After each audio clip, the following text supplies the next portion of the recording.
ഇരിട്ടിയിലെ അതിതീവ്ര അപകട സാധ്യത മേഖലയിൽ മോട്ടോർ വാഹന വകുപ്പും പോലീസും പരിശോധന തുടങ്ങി. ലൈസൻസ് ഇല്ലാത്തതും പെർമിറ്റ് പുതുക്കാത്തതും ഇൻഷുറൻസ് കഴിഞ്ഞതുമായ നിരവധി വാഹനങ്ങൾ പരിശോധനയിൽ പിടികൂടി. വർദ്ധിച്ചുവരുന്ന വാഹനാപകടങ്ങളുടെ വെളിച്ചത്തിൽ ഇരിട്ടി മേഖലയിൽ മുൻകരുതൽ നടപടിയെന്ന നിലയിൽ മോട്ടോർ വാഹന വകുപ്പും പോലീസും പരിശോധന തുടങ്ങി.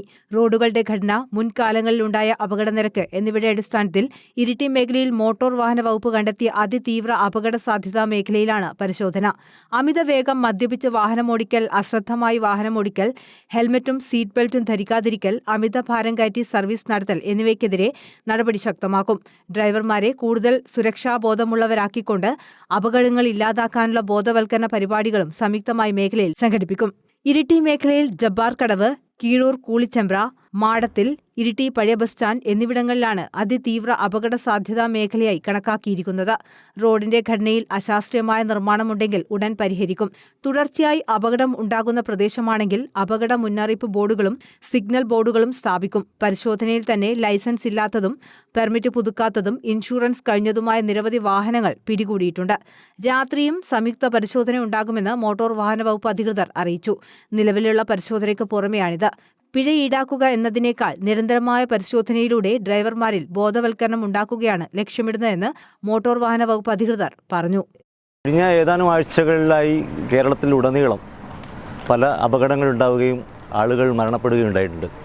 ഇതിൻ്റെയൊക്കെ ഭാഗമായി ADGP മനോജ് എബ്രഹാം സാറിൻ്റെയും ട്രാൻസ്പോർട്ട് കമ്മീഷണർ നാഗരാജ് സാറിൻ്റെയും നിർദ്ദേശപ്രകാരം കേരളത്തിൽ ഉടനീളം മോട്ടോർ വാഹന വകുപ്പും പോലീസും ചേർന്ന് വാഹന പരിശോധന നടത്തുകയാണ്. പ്രധാനമായും നമ്മൾ ഇന്ന് ഫോക്കസ് ചെയ്യുന്നത് ഇരിട്ടിയിലെ ബ്ലാക്ക് സ്പോട്ടുകളായ 4-5 പ്രദേശങ്ങളിലാണ്. ഇന്നത്തെ പരിശോധനയിൽ നമ്മൾ പ്രധാനമായും കണ്ടത് വാഹനങ്ങൾ രൂപമാറ്റം വരുത്തിയും അതുപോലെ ഹെൽമറ്റ് ധരിക്കാതെയും ഇൻഷുറൻസ് എടുക്കാതെയും ടാക്സ് എടുക്കാതെയും 15 വർഷം കഴിഞ്ഞ വാഹനങ്ങളിൽ ഫിറ്റ്നസ് എടുക്കാതെയും പൊതുനിരത്തുകളിൽ വാഹനങ്ങൾ ഇറങ്ങുന്നതാണ് ശ്രദ്ധയിൽപ്പെട്ടത്. അത്തരം വാഹനങ്ങൾക്കെതിരെ ശക്തമായ നടപടികളാണ് നമ്മൾ സ്വീകരിച്ചിട്ടുള്ളത്. വരും ദിവസങ്ങളിലും ഈ പരിശോധനകൾ രാത്രികാലങ്ങളിൽ ഉൾപ്പെടെ നടത്താനാണ് പോലീസും മോട്ടോർ വാഹന വകുപ്പും തീരുമാനിച്ചിരിക്കുന്നത്. പരിശോധനയ്ക്ക് അസിസ്റ്റന്റ് മോട്ടോർ വാഹന വകുപ്പ് ഇൻസ്പെക്ടർമാരായ DK Shini, VR Shanilkumar, K Jithesh, Iritty SI Manoj എന്നിവർ നേതൃത്വം നൽകി. അമിത വേഗതയിൽ വാഹനങ്ങളിൽ അഭ്യാസ പ്രകടനം നടത്തി പോകുന്നവരെ കണ്ടെത്താനും പരിശോധന തുടങ്ങിയിട്ടുണ്ട്. News bureau, Iritty.